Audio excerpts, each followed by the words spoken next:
How do you feel, Starlight? Anxious? Relieved? See? I told you it would be fine. Granted, my counsel can be quite guarded, but they are far from hostile. With time, they shall warm up to you. Though, I'd be a liar if I said there wasn't already some warmth between the both of you. Like the freshly lit flames of a fireplace, trying their hardest to climb the twigs and brambles above them. There's an undeniable spark present, and I'm excited to see how brightly it will shine. How do I feel? Well, as I've already said, I'm excited. Although, if you are inquiring about what I think you're inquiring about, then I'm also relieved. My love for a human has been a difficult topic of discussion, one that invokes paranoia among the inhabitants of my palace. But I am very pleased to say that after tonight, I feel much more confident in myself. Watching you and my council exchange smiles and stories is the reassuring sight I needed to see. With their acceptance, our future feels brighter than ever, and I now feel as though we can take the next step in strengthening our bond. Before we discuss this, however, I wanted to ease any lingering nerves from this afternoon with a small activity, if you do not mind. Here, on the table in front of us, there are 3 pouches filled with tea leaves, and we'll be using them to make some tea. And we'll be using this teapot, along with these teacups as well. Humans are familiar with tea, yes? I thought so. I read about it once, many moons ago, but I have yet to research it. I assume you're familiar with the properties of tea then? Indeed, it can be used to cure headaches and alleviate stomach pains, but those are the basics of this craft, my love. Some tea leaves, once brewed, can give you remarkable abilities. They can change your eye colour, lift you off the ground, allow you to communicate with animals, and much more. They might also... What's the matter, Starlight? Why are you so confused? Your tea leaves don't have magical properties. How so? The magic of tea making is... well, the magic. Are you certain this is so? How interesting. We faay have been utilizing the magic of tea for centuries. It's extremely popular among apothecaries, since they are our main form of medicine here in the kingdom. However, they've recently grown in popularity amongst the younglings, who like to use them for pranks and such. 'Tis our most versatile form of magic. What do humans use tea for? You've piqued my curiosity.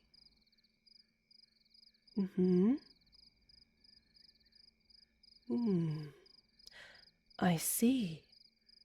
It appears that tea leaves are not as popular in the human lands. What a shame. Regardless, please allow me to teach you the art of faay tea making. I believe it will be a perfect way to end the night. I have 3 different types for us to try. These ones in my hand are Passio Rosa tea leaves, which are usually used to restore one's passion for a subject or a craft. However, it has become a tradition for lovers to drink this tea during anniversaries and occasionally weddings. It's wonderful, isn't it? Though not nearly as wonderful as you. Now, what else did I bring? Ah, how about this one? These ones are called Ignis Coronae, and they are used to produce warmth. If you're feeling cold, you could drink this tea to warm your body. Perfect for the winter season. And finally, here we have Sapiens Linaria. Indeed, we do share a name. Originally, this tea was called Motivus Toadflax, but they renamed it in honor of my coronation. This tea, once it's consumed, will bless you with a temporary spark of wisdom, of which you may use how you wish. Many students drink it in preparation for a test or a trial during their studies. It carries a very sweet taste too. Like me? Oh my! Thank you, Starlight. My sweetness could never compare to yours, though. You are the embodiment of everything sweet, my dear. You are like a drop of honey in a hive, or the first bite of a ripe berry. You are simply delectable. I shan't lather you in my praise too much. Don't you worry. After all, we have some tea to brew. Now, tell me, which one would you like to try tonight? Passio Rosa? Of course. Would you like to pour the tea leaves into the pot? Here you go then. Hold them gently. That's right. All you need to do is pour the tea leaves into the teapot. That was perfect. Well done. Now, since I already filled the teapot with water, we can move on to the final step of the process. Sigils. What are sigils? Well, my dear, sigils are what we use for enchanting and spellcasting. The tea alone holds enough power to take effect. Yes, but sigils enhance these effects greatly. I thought perhaps you would like to try your hand at it. You would? Wonderful. Here, allow me to demonstrate with the palm of your hand. I'm going to trace a sigil on your hand, okay? And this will be what you trace onto the side of the teapot.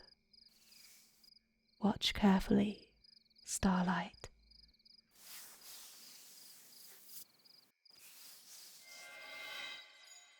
Can you remember that? Yes, the sigil does look like a heart. You're correct. I thought it might be fitting for this particular type of tea. And for us.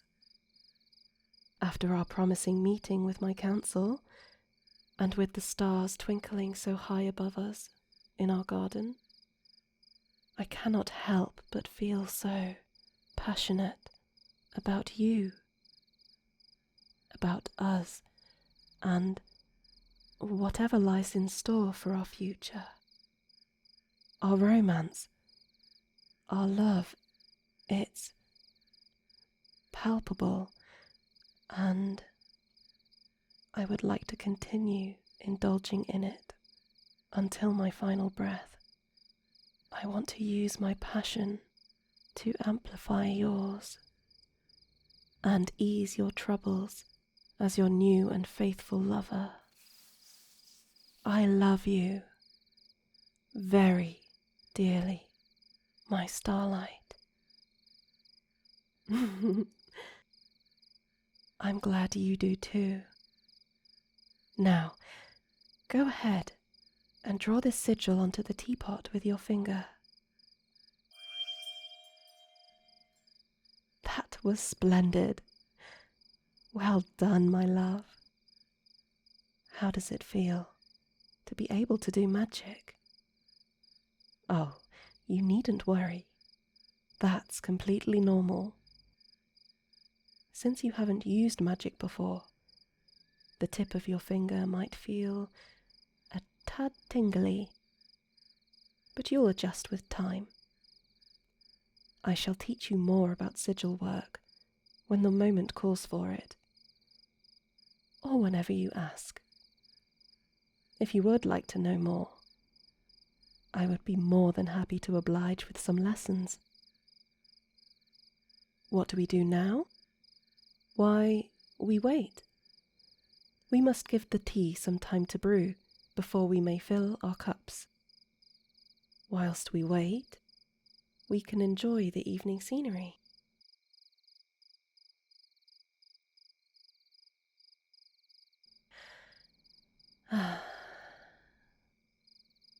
Forgive me if I have already asked you this, but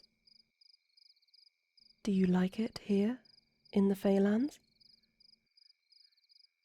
I ask because I care about you dearly. The last thing I would want you to feel is uncomfortable. I understand that you and I live in vastly different worlds, and because of this, I suppose I cannot help but feel anxious.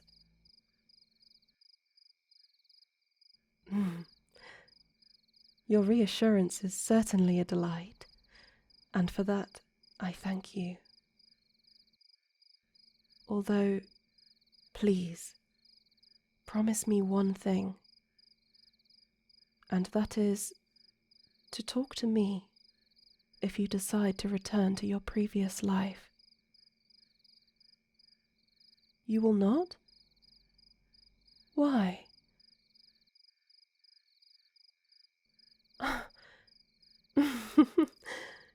Well, if you're certain that you will not leave, then I suppose I have no choice but to believe you. However, this brings to light another thing that I would like to talk to you about. I know that I have brought up the prospect of a wedding, and I wanted to see if you share those same prospects. From a first glance, it appears that you do, but I would like to hear you say it.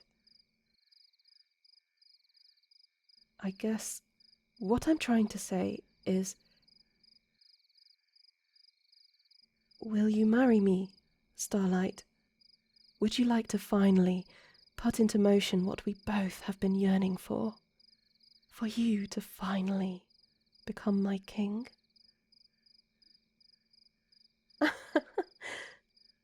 Thank you. Thank you so much, my love. You have no idea how much it pleases me to hear you say this. Goodness me, you are perfect. Those shy mannerisms, that twinkle in your eye. You really are the embodiment of the night sky. I can't look away, and I'm afraid I never will. If you were Eurydice, and I Orpheus, I would not think twice before looking behind me if it meant that I could bask in your beauty once more. You say that magic does not exist in your land, but that is a lie. When you speak to me, there is magic in every syllable. When you touch me, I feel the celestial power upon my skin.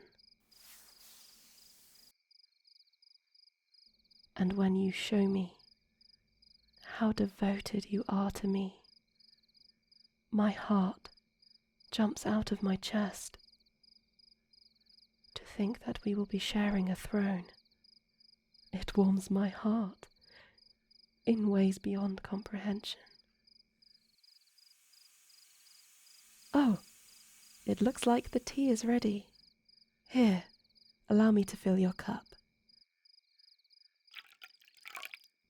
And now mine. Please, try it. I want you to have the first taste.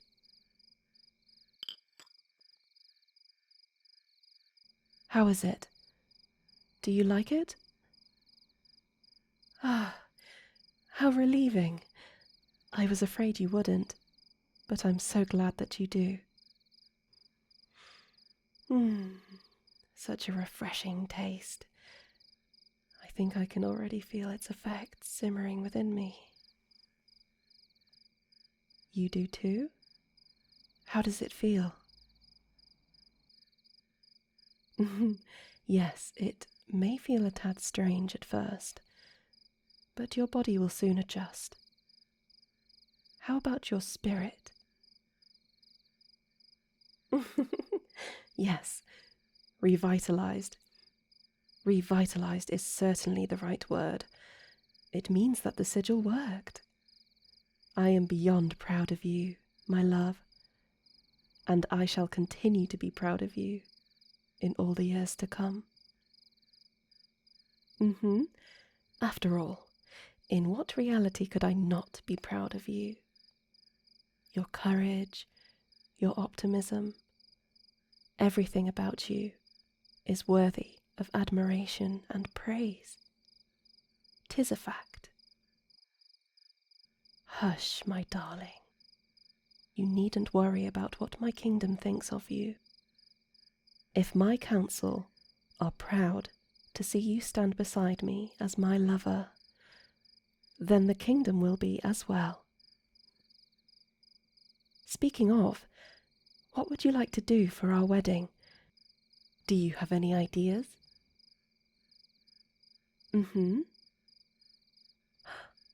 What a lovely thought. We can host our wedding right here, in the gardens. It will certainly be a sight to behold, as will you, to see you standing handsomely at the altar, dressed head to toe in luxurious wedding garbs. Why, the thought alone makes my heart sing.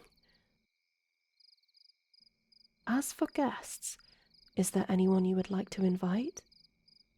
Or shall we make our marriage a private one? Just for the two of us? Understood. I will make a mental note. Oh, and what sort of flowers would you prefer for the decorations? Daffodils? Roses? Or how about... Oh, my apologies, Starlight. I do not mean to overwhelm you. It's all just too exciting. I already have an abundance of ideas that combine both human and faay wedding tradition. But perhaps it's too late to discuss this in detail. You do look quite tired. Understandably so. It has been a very long day. Come, let's return to my private chambers. You must rest, my love. I will have a servant collect our tea in the meantime. Yes, that's right.